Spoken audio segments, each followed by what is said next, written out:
everyone, are you ready for another adventure? It's me, Wokey, and I'm back with some more Fate Grand Order as I continue on my path down the Grail front. Took a bit of a break there because I was getting ready for Horror Nights, and I also have a bunch of other stuff to contend with the Halloween season, but we're winding down. Funny enough, I was most recently thinking about, like, oh, I should take the time to talk about the next thing that's going to be coming up, which is the Arjuna banner. Only to look at JP and saw that they did the Arjuna banner after this event ends, so it's still like 9 days away. So I have to wait a little bit more, so I'm not like too preemptive in a lot of the stuff that I talk about. But anyway, Railfront, let's continue it, shall we? We were just about to do a battle, so we will do a battle. Let's continue with the Castle of the Shining Dawn and Castle of the Dawning Dusk. Choice between night and day. Day and night. Day and night. Good morning, Master. I trust you remember what I said about my age. Yeah, I got it. Don't worry, dude. Good. Even though I have to admit it can be frustrating to deal with. Oh, also, now that I'm a servant, it seems I can do things like this. Henshin! Delamaos! It was a henshin, yes? It's the older you! Henshin! You might have seen this in battle, but the Library of Alexandria holds my own spirit origin data too. So by accessing the library, I can switch between my spirit origins as I please, though only for a short while. And of course, I'm only changing my appearance. My mind remains the same regardless of what I look like. Granted, my vessel may influence my mind to some degree, but in general, you can think of me as a young man who sometimes inhabits an old man's body. Da Vinci wonders. I'm afraid you'll have to get used to it, much like the Sphinx's famous riddle. You mean the one about going on 4 legs in the morning and 2 legs in the day? Oh, so you know about it. Impressive. Yes, that's the riddle King Opidius faced in Greek myth. I mean, that's a pretty famous riddle. Even I can remember. It's probably... I don't know how it is for, I guess, younger people, but back in my day, they definitely showed that was, like, the go-to riddle. Actually, do kids do this nowadays? Do teachers come up and start reading riddle books and try and figure out what happens in the riddle? I don't know. I used to do that in class. Our teacher would, it was my favorite part of class when they brought out the riddle book and everyone had to figure out what the riddle meant. But anyway. It's one, if not the most famous riddle in the world. What walks on 4 legs in the morning, 2 in the daytime, and 3 legs in the evening? Yep, it's a human. Yes, that's the one. I see you are an educated lady. Anyway, when the Sphinx asked Opidius his riddle, he answered it immediately. He said that a baby crawls on all 4s in the morning when they are born, a grown man walks on 2 legs in the daytime, the prime of their life, and an old person uses a staff to get around in the evening, the twilight of their life, and so the answer is a person. The Sphinx was so shocked to have its riddle answered correctly that it threw itself off a cliff, ending its own life. They never read that part of it in school. I'm gonna be honest. They never talked about that part of the story where the Sphinx fucking killed himself. Thus did Opidius become famous and won the favor of the queen, though of course that was the beginning of his tragedy. Hang on, isn't the Sphinx Egyptian? Yeah, what about that? Cultural appropriation? Oh, that? Greece and Egypt are actually much closer than you'd think, both historically and culturally. There are even stories about the Greek gods running away to Egypt. And that is one of the reasons I built my library. I wanted a place to keep stories like that. Funny enough, I think one of the, after God of War, they wanted him to go visit other gods. And I think they ended up falling for the Norse one. But I think they did want him to go to Egypt. And another one, they wanted him to fight Jesus Christ. Which is a shame that he never got to fight Jesus. I would have been really interested to see Kratos in ancient Jesus times. Anyway, and so as to one of the reasons I built my library, I wanted a place to keep stories like that. But of course, that was my elderly self, so now that I'm in my youthful form, it's hard to believe I did that. Oh, Master, you're up too, huh? Morning, Sugatani. Morning. I was just patrolling our perimeter with Cebu Jiang. Mama. Clearly happy. I gotta say, it was a hell of a shock to wake up and see Patel and Mayos here all young and stuff. Oh right, I never told you. I'm sorry. Oh, no worries here. This is for you. Shish kebabs. I was just doing some hunting. This is a weird singularity, but at least I still got living creatures. And since you're a living creature yourself, you gotta eat something to keep your strength up, right? Thanks, that's really nice of you. Nah, it's just an old habit of mine. I can't help but hunt whatever prey I happen to see when out on patrol. It's all the damn monk's fault for always getting on my case. Now I'm always on the hunt, even if I'm not actually hungry. So what's the plan now? You need to ask? Now that our heroic spirit taming master has 2 servants to work with, we can begin our siege of the castle. A siege? Rainbow Six siege. Don't be scared, master. This is the quickest way to get our hands on the Holy Grail. The only question is, which one of you will you go with? You mean young, old, or young? Exactly, I'm sure you know this, but my daytime and nighttime selves fight fairly differently. Not to mention the changes in the castle itself. Oh yeah, the castle doesn't change, but its atmosphere sure does.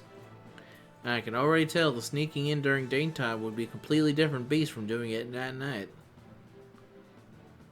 There you have it. From what I've been able to observe, there are fewer enemies about during the day than night.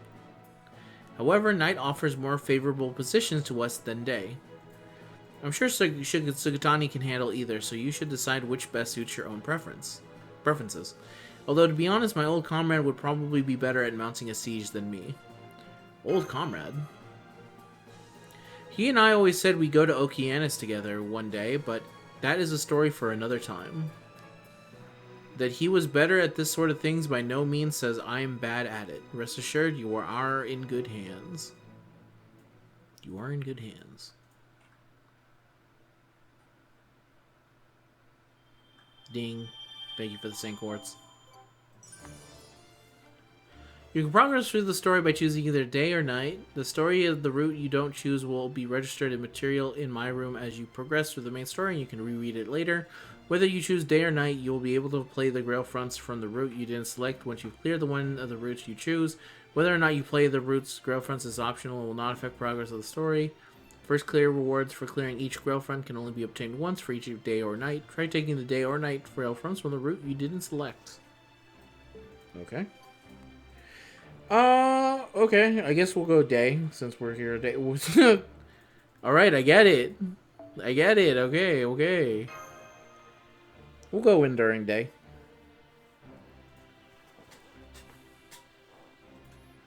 Then advance for day.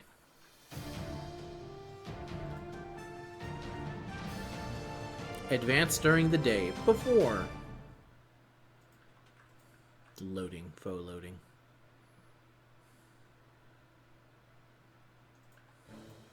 I see. So you went with this version of me. You chose well. This is my body from when I was actively going around laying siege to enemy strongholds. You need only say the word and I will lay low any fortifications you like, be it at the Persian Gate or the Rock of Chorianos. Someone's having fun, huh? So what am I supposed to do here? Support us, of course. First off, we're going to sneak back inside. Hold down the fort while we're gone, Sibujang. You're the only one we can trust with this. Mo, attempting to salute. Mo. That's serious mode.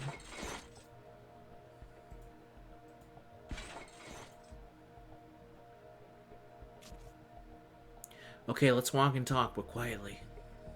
Understood. Got it.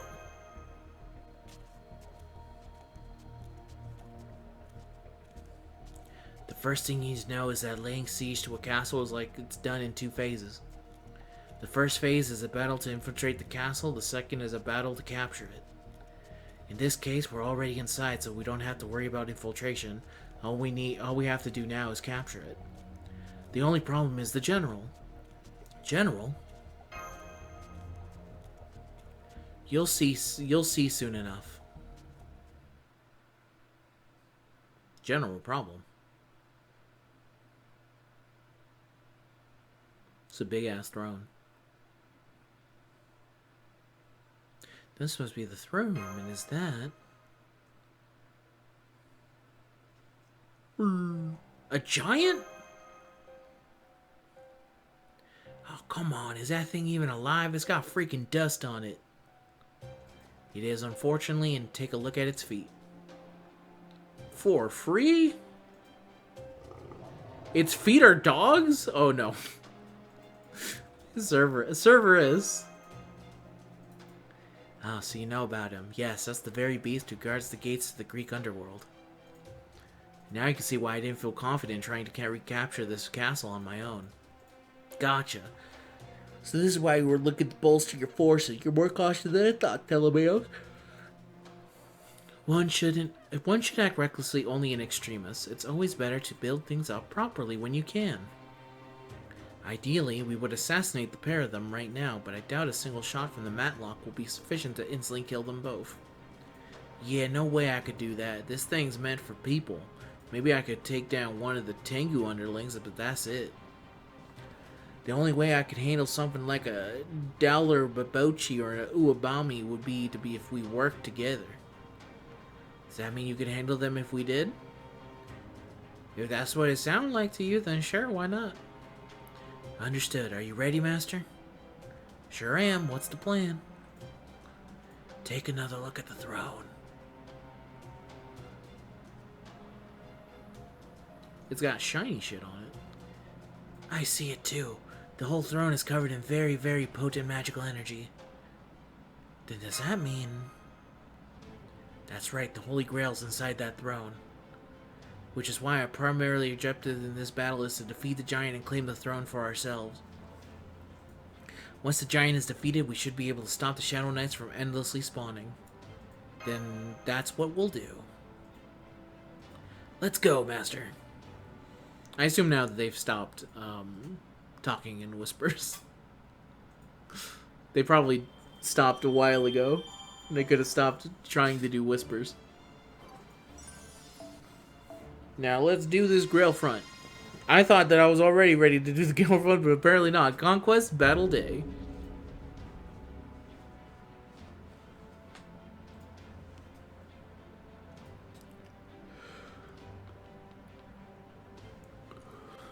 Okay. Woo! Who goes there? I should have known there would be no slipping past the dog. I am Telemeos, a servant I've come with Master to claim that throne for ourselves. A servant? The throne. I see. At last, you finally come. At last? What do you mean by that? You will know soon enough, but... only if you can defeat me first. Giants roar. Damn! Vanquish the king of giants? Psh, he's about to be the king of dead pretty soon. Is there a rule? Okay. Can I see here?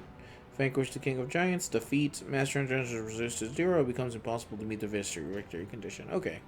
So let's see what we have access to us. We have an assassin, we have a lancer, and then an in general.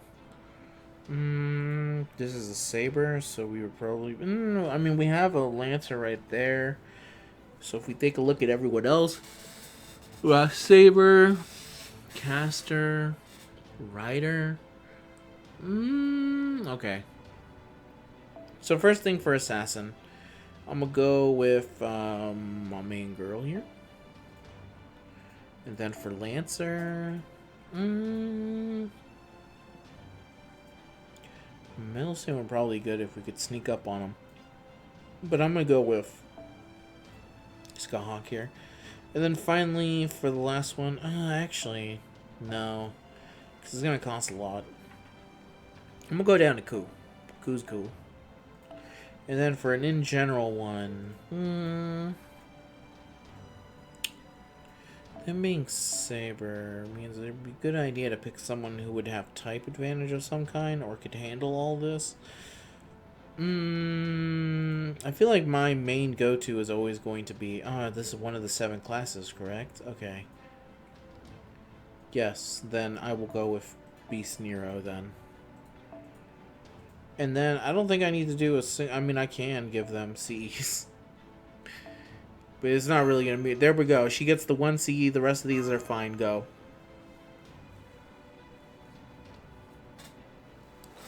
CEs are more of a bonus anyway. I don't think I need them for this one. If I was all weaker units, for sure. Loading. You have to give it time. Foe needs time to load up. There we go. Master Servants and I will focus on defeating Cerberus and the Giant. Sukatani, I'd like you to follow Master's orders and keep the Shadow Knights off of us. You got it. I'm pretty sure good at keeping the enemy at bay. I mean, you can't shoot them from far away. It would be awesome if you could, but you can't. Okay, let's see. So yeah, I'll go here, here. That's obvious. Don't have anything here. Sugatani, I think I can... should I move forward? No, I think I'm good here. And then the rest, I literally don't need to move at all. I think I'm good here. I'm so dense that if they do try and fight me, I have like 3 dudes all here. Alright, let's see how you are, Cerberus. Please.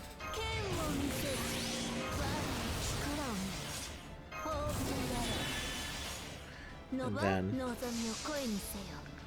I'm pretty sure these busters should be able to do a decent bit of damage here, even without getting any crit stars on them.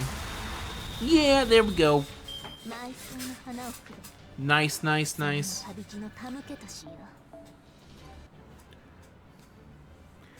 Who won't come up next?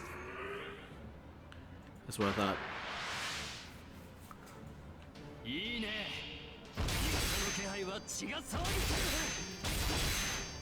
Sugtani or whichever one of them here. Okay, I can go... Yeah, I don't think I have to use any skills. So I'm probably going to be punished because I didn't use any skills. I think I should be fine because he has a damage bonus. Yeah, there we go. It reminds me of someone on Discord was saying, like, I didn't know he was an archer because he hits people with a lance. I'm like, yeah, you know. Sometimes Fate is a little bit silly with oh shit. No, this is fine. This is nothing. It's 1 less attack from Cerberus. Yeah, if anything, Cerberus is just fucking dead here. Yep. Just because someone is an archer doesn't mean they just can't. It's sometimes weird when... It's like Rider. You don't see them always riding something. They just can't ride something. Okay, but how often do you see a Lancer and they're not using a lance? Or how often do you see a Saber and they're using a lance?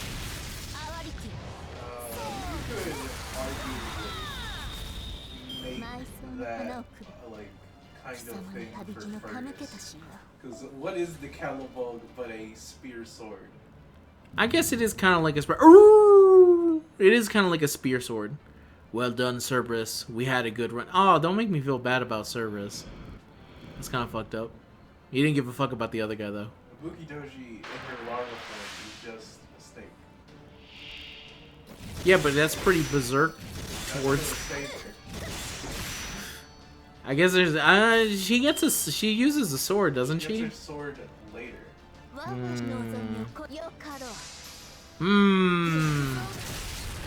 You're right. It is a little bit of a misnomer when it comes to some things, but you have to admit he doesn't like do anything with this. He doesn't like throw the spear. Jason uses other people to attack at the same time. And Oh. even if Atalanta is an archer, it does saber damage. I still say you could say something about the fact that he is an archer and he does not have a single thing on him that is the thing. The one thing that's kind of archer-like about him is that he shoots a giant beam out of his chest. That's like the closest you can get.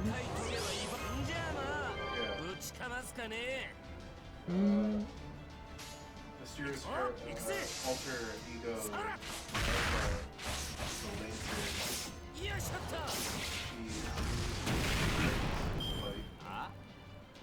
I'll say at least for as far as it goes for Lancer, they definitely play like the Lucius of Gooseys with them. Our Grand Lancer does not use a lance. Romulus Quintarius famously does not use a lance. It's more the idea of a lance is what he uses. He is the lance of Rome. Ryoma uses a katana as a lancer. There are a lot of questionable uses of the lance. I will give you that. It's just that again, he is the most. I'm a lancer, but I'm an archer currently. Like even in his adult form, I think eventually they say that his class would be an archer, a lancer normally. It's just that because of the weirdness of his combination of his old self being a more caster-like, he just ended up as archer. So it's like, okay, well, I guess you're this. Really? Sugutani, you could not kill this man? He's got 1,000 HP left.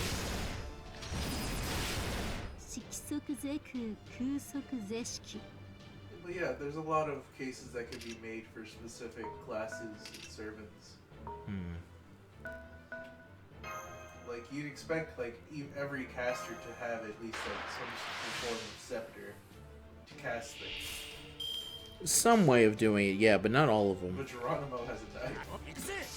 Geronimo at least communes with the spirit. It is very different. You know, Native American / indigenous people magic is different. It's not our fault that the Westerners had to use a staff. Helena Blavatsky uses UFOs. Yeah, but she also believes in the flat Earth. So is it really the caster that you want to be believing at a time like this? Well, I already said the other caster, Thomas Edison uses the power of presidency and electricity. I mean, if you really think about it, a movie is the ultimate form of magic. It's Braun uses a gold. Now I have to remember to actually get all the treasures and stuff. Beast Braun also has like different kind. He has like god magic to him. Actually, who were the first people? Is it the Druids are the first people who were really using staffs? Because even I don't know if Druids were, because they were using runes. Yeah, they were using the runes mostly. So where did the wizard staff come from? Merlin? Maybe Merlin is the case. Maybe Merlin was the key.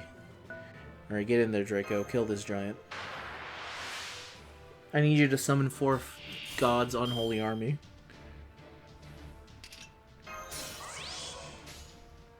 And kill this man. Oh, I guess I'll go here. Summon forth the three-headed giant dragon thing. Actually, it's more than 3 heads. It's like 7.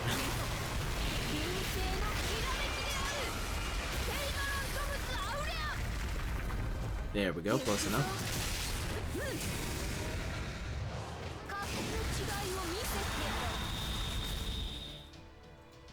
Bye, giant.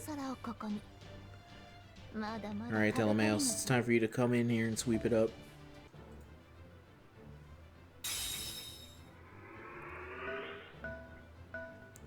I'll be very disappointed if you can't clutch this right now. Oh, you should be able to more than easily able to do this. Oh, but I'm gonna turn into my older self if I do this.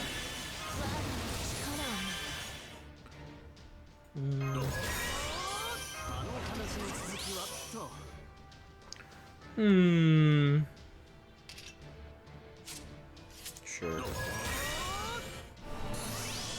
I'm old. Oh. How many heads does the Whore of Babylon have? Yeah, because you bring it up in your NP. I was wondering how much heads does it have again.